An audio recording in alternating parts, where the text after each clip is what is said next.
আজকে রান্না করব মুগের ডাল দিয়ে আর মাছের মাথা, রুই মাছের মাথা। তো তোমরা ভিডিওটা দেখতে থাকো, আশা করি তোমাদের ভালো লাগবে। না লাগলে স্কিপ করে যেও। মাছটা ভাজার জন্য তেল গরম করে রেখে মাছটা দিয়ে দিলাম।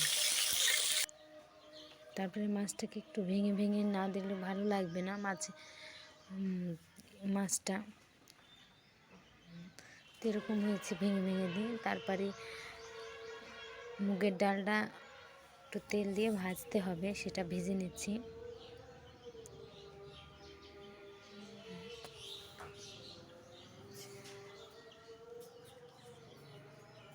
ভেজে নেওয়ার পর মরিচ দিয়ে দিলাম।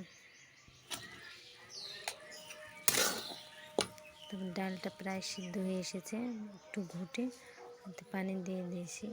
আর ওই মাছগুলো ঢেলে দিয়েছি, ওটা দেখানো হয়নি। তো এবার তেলে দিব, শুধু পেঁয়াজ দিব।